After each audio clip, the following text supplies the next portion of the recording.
In the very first episode of Deltas, we touched on the subject of commonalities in modern language. No story captures this idea more perfectly than that of the Tower of Babel.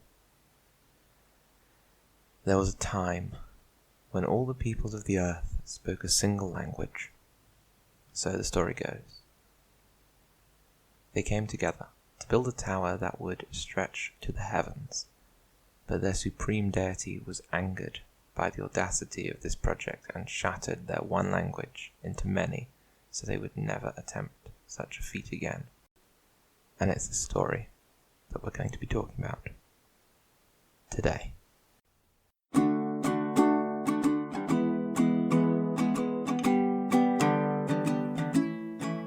Welcome to Deltas, a podcast about our collective past and present world.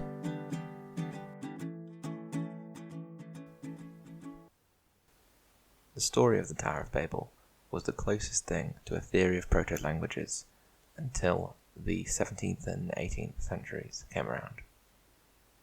Travel, while still dangerous, became more commonplace, and people speaking different languages began more and more to inhabit the same space. When we as people of different nations inhabit a single space, something wonderful happens. We seek to understand each other. So it is no surprise that almost as soon as new languages came into contact with each other during this period, scholars were starting to see patterns and sounds those languages shared.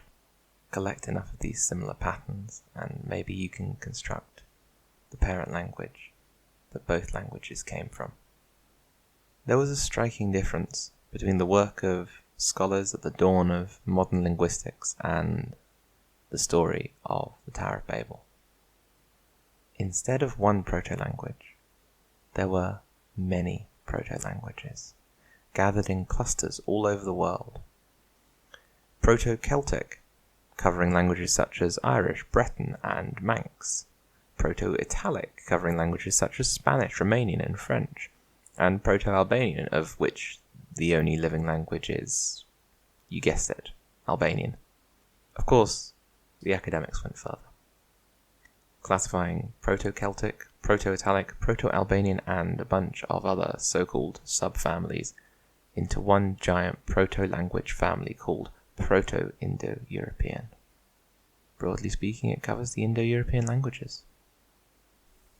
But can we go further, comparing the Proto-Indo-European family with the Proto-Altaic family, which includes languages like Mongolian and Turkish, to find their common ancestor?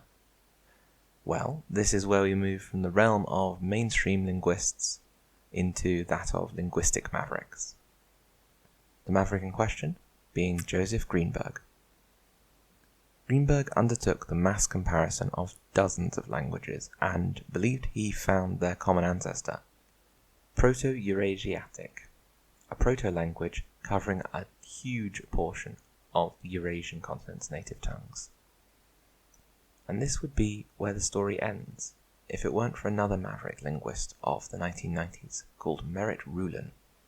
Ruhlen made a final push, building on Greenberg's work, comparing languages from all over the earth, distilling from these languages 27 words of a language he called Proto-World.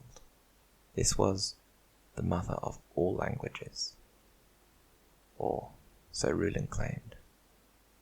Now, I want to stress that the vast majority of historical linguists refute these Proto-World languages, preferring to remain at the Proto-Indo-European level of abstraction.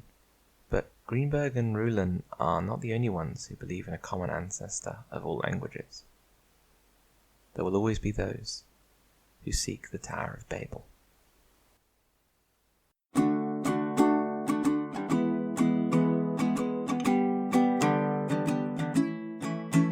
Thanks for listening.